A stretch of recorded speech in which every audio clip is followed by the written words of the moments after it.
The hallway was 4 feet wide. No room to dodge, no room to run. 4 men blocked both exits. Baseball bats, brass knuckles, a knife.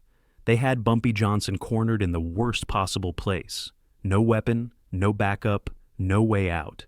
3 minutes later, all 4 men were on the floor, unconscious, broken bones. And Bumpy Johnson walked out, straightened his tie, and went to dinner like nothing happened. This is the story of what happens when you corner a king. November 22nd, 1954.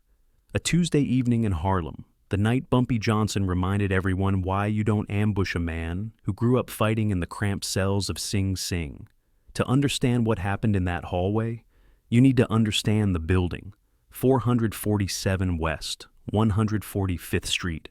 5-story walk-up, no elevator, narrow staircases, even narrower hallways. The kind of old Harlem building where neighbors knew each other's business, and walls were thin enough to hear conversations 3 apartments away. Bumpy was visiting an old friend, Marcus Doc Williams. 3rd floor, apartment 3D. Doc was a retired numbers runner who'd worked for Bumpy in the 40s. Good man, loyal, now he was sick, lung cancer, and Bumpy made it a point to visit every Tuesday evening, brought food, sat, and talked. Reminded Doc he wasn't forgotten. It was a routine, and routines are dangerous when you have enemies. The Torino brothers had been watching Bumpy for 3 weeks, small-time crew out of the Bronx trying to make a name. They'd lost territory to Bumpy 6 months ago when he'd expanded his policy banks into their neighborhood. They wanted revenge, wanted to prove they weren't afraid of the so-called King of Harlem. There were 4 of them. Paulie Torino, the oldest, 28, built like a truck. He carried a Louisville Slugger baseball bat. His brother Nicky, 25, brass knuckles on both hands. Cousin Frankie, 22, had a switchblade. And their enforcer, a guy named Gus the Wrench Santoro, carried a crowbar. They weren't stupid. They knew they couldn't take Bumpy in an open fight, so they planned an ambush. Confined space, no escape routes.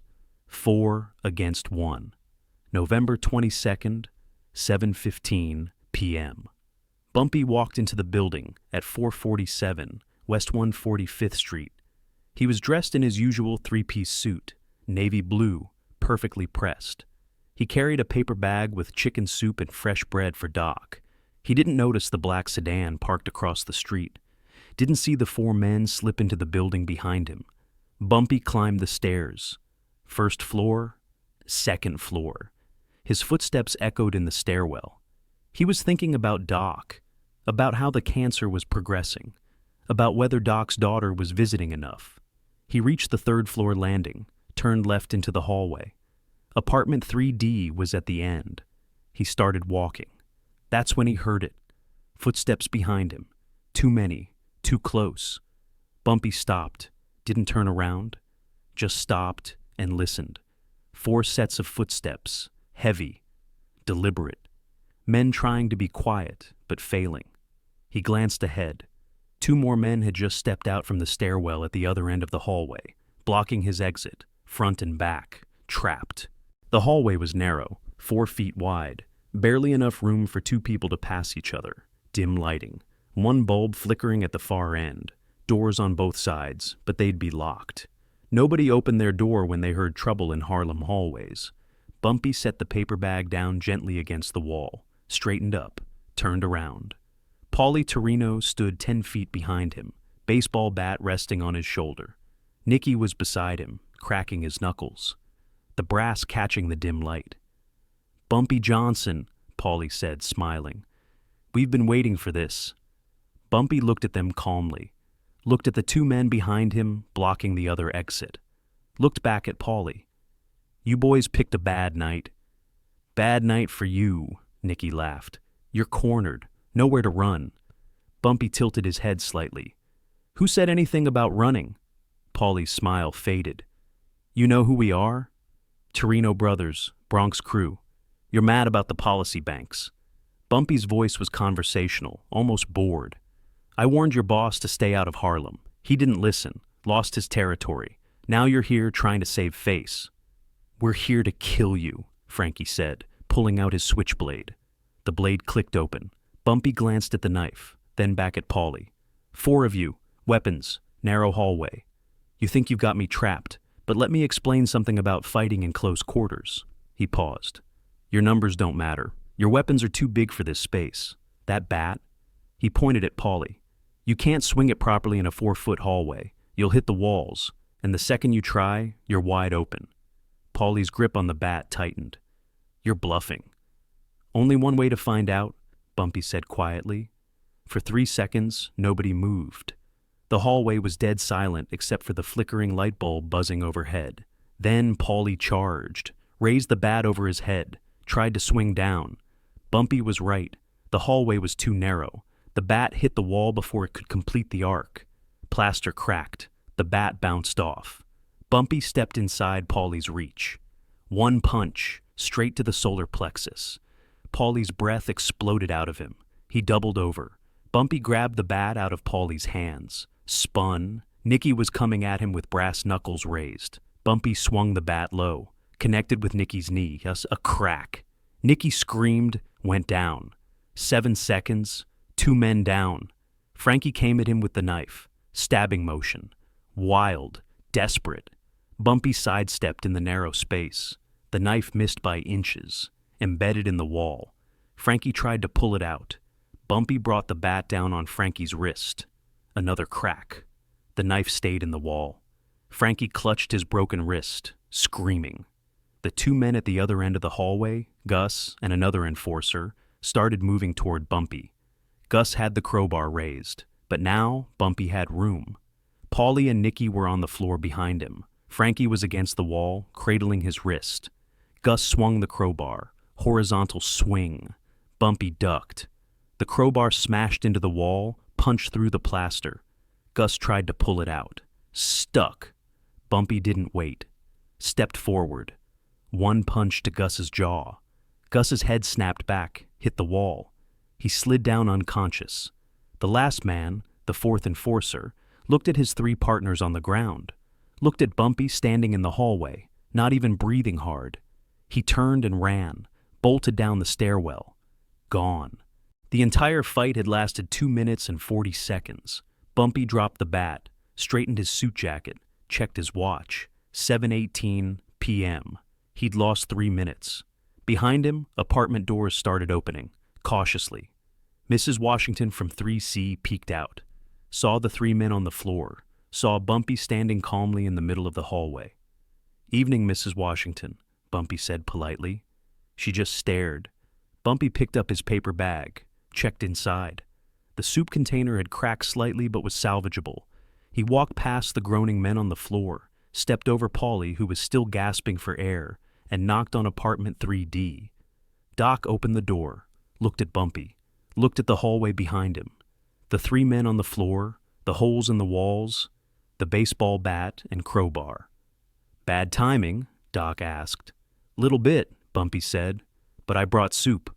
They went inside, closed the door. 10 minutes later, police arrived. Someone had called from one of the apartments. 3 injured men in the hallway, 2 with broken bones, 1 unconscious. The responding officers were from the 32nd Precinct. They knew Bumpy. Everyone in Harlem knew Bumpy. Officer Daniels knocked on apartment 3D. Bumpy answered, Mr. Johnson, we got a call about a disturbance. Is that right? Bumpy said calmly. 3 men in the hallway, injured. Any idea what happened? Bumpy shrugged. I heard some noise when I arrived. Sounded like a fight. But I was visiting my friend. Didn't want to get involved. Officer Daniels looked past Bumpy into the apartment, saw Doc sitting at the table eating soup, saw everything calm and peaceful. The men outside say you attacked them. 4 armed men attacked 1 unarmed man bringing soup to a sick friend? Bumpy raised an eyebrow. Does that sound right to you, Officer Daniels? Daniels sighed. He looked back at the hallway, at Paulie Torino, who was being loaded onto a stretcher, still gasping for breath, at Nicky with the shattered knee, at Frankie cradling his broken wrist. They had weapons, Daniels said quietly. Bat, crowbar, brass knuckles, knife stuck in the wall. Sounds dangerous, Bumpy said. Good thing I stayed in the apartment. Daniels knew what had happened. Everyone knew what had happened. But proving it was another matter. And honestly, 4 armed men ambushing someone in a hallway? That was assault. Self-defense was legal. Mr. Johnson, I'm going to need you to come down to the station, answer some questions. Of course, officer. Let me just finish my visit with Doc. He's not doing well. Cancer. I'd hate to leave him alone.